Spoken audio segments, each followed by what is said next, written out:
ನೀವು ಗಿಲ್ತಾ ಇದ್ದೀರಾ? ಬಿಡಿ ಬಿಡಿ ಬಿಡಿ ಬಿಡಿ ಸರ್, ಹೊಡಿತಾರೆ ಬಿಡಿ ಸರ್. ಈಗ ನಾನೇ ಕುತ್ಕೊಂಡಿದ್ದೀನಿ, ನೀವು ಹೊಡಿ ಅಂತಂದ್ರೆ ಹಿಂಗೆ ಸರ್ ಅರ್ಥ? ಪ್ಲೀಸ್ ಅರ್ಥ ಮಾಡ್ಕೊ ಸರ್. ಸರ್ ನೀವು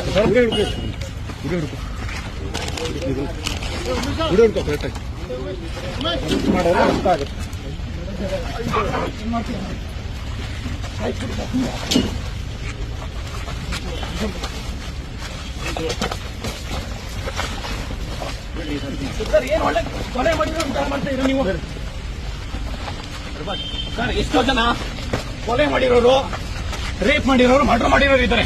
ಪ್ರಯೋಜನ ಇದೆ ಅಂತೇಳಿ ಸರ್ ಪ್ಲೀಸ್ ಅರ್ಥ ಮಾಡ್ಕೊಳ್ಳಿ ಸರ್. ನಾನು ಬರಲ್ಲ, ಪ್ಲೀಸ್ ಅರ್ಥ ಮಾಡ್ಕೊಳ್ಳಿ ಪ್ಲೀಸ್ ಸರ್.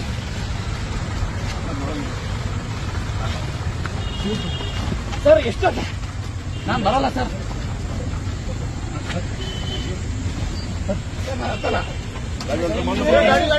ಏನ್ ತಪ್ಪು ಮಾಡಿದೀವಿ ಅಂತ ಸರ್, ಏನ್ ಹೇಳಿ, ಏನ್ ತಪ್ಪು ಮಾಡಿದೀವಿ ಅಂತ ನೀವು ಮಾಡ್ತೀರಾ ಸರ್? ಎಷ್ಟೋ ಜನ ಕೊಲೆ ಮಾಡಿರೋರು, ರೇಪ್ ಮಾಡಿರೋರು ಇಂಥವ್ರನ್ನ ನೀವು ಅರೆಸ್ಟ್ ಮಾಡಿ ಅವ್ರನ್ನೆಲ್ಲ ಬಿಟ್ಟು ಇವತ್ತು ಗಾಂಜಾ ಕೇಸಲ್ಲಿ ಸರ್ ನೋಡಿ, ದಯವಿಟ್ಟು ಅರ್ಧ ಕಾಲಕ ಮುಡ್ಬಿಡಿ ಸರ್, ಕೈ ಕಾಲೆಲ್ಲ ಮುಡ್ಬಿಡಿ, ಕೈ ಕಾಲೆಲ್ಲ ಮುಡ್ಬಿಡಿ. ಸರ್ಕಾರ ಕೇಳಿ, ಫಸ್ಟ್ ರೆಕ್ರೂಟ್ಮೆಂಟ್ ಮಾಡಕ್ ಹೇಳಿ, ಕೆಪಿಎಸ್ಸಿ ಆಗಿರೋ ಅಕ್ರಮಗಳನ್ನ ತನಿಖೆ ಮಾಡಕ್ ಹೇಳಿ. ನೀವು ಇವತ್ತು ಒಬ್ಬನ್ಗೆ ನೀವು ಶಾಂತಿಯುತವಾಗಿ ಹೋರಾಟ ಮಾಡಕ್ ಬರ್ತಾ ಇಲ್ಲ ಅಂತಂದ್ರೆ ಸಂವಿಧಾನ ಬರೀ ಬುಕ್ಕಲ್ಲಿ ಇರೋದಷ್ಟೇ ಇವತ್ತು. ನೋಡಿ ಸರ್, ಬಿಡಿ ತಲೆ ಬಿಡಿ. ನಿಮ್ಗೆ ಯಾವ ಅಧಿಕಾರ ಇದೆ ಅಂತ ನಾನು ಹೇಳ್ಕೊಂಡು ಹೋಗ್ತೀನಿ ನೋಡಿ. ನಿಮ್ಗೆ ಯಾವ ಅಧಿಕಾರ ಇದೆ ಅಂತ ನಾನು ಸುಪ್ರೀಂ ಕೋರ್ಟ್ ಹೋಗ್ತೀನಿ. ಹೋಗಿ ಅಲ್ಲ ಸರ್, ಅರ್ಥ ಮಾಡ್ಕೊಡ್ತೀವಿ. ಇವತ್ತು ಶಾಂತಿಯುತವಾಗಿ ಹೋರಾಟ ಮಾಡ, ನೀವು ಅತ್ತಿಕ್ಕಂತ ಕೆಲಸ ಮಾಡ್ತಾ ಇಲ್ಲ. ಇವತ್ತು ನೀವು ಸುಮ್ನೆ ಇವತ್ತು ನಾವು ಲಕ್ಷಾಂತರ ಜನ ವಿಚಾರಕ್ಕೆ ಕರ್ದಿಲ್ಲ. ಒಬ್ಬರಿಗೆ ನೀವು ಬಿಡಿ, ತಲೆ ಬಿಡಿ. ನೀವು ಸಲಹೆ ಕುಡಿಯೋದು ತಲೆಗೆ ಕೊಡ್ತೀರಾ?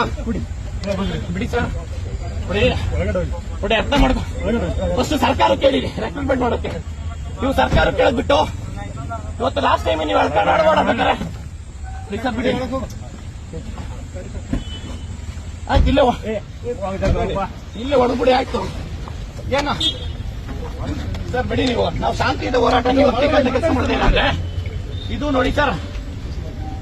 ಸರಿಯಾಗಿ ಕೂತ್ಕೊಳ್ಳಿ ಸರ್, ಕುತ್ಕೊಳ್ಳ ರಾಜ್ಕುಮಾರ್, ಸರಿಯಾಗಿ ಕೂತ್ಕೊಳ್ಳಿ. ಪ್ರಿವೆಂಟಿವ್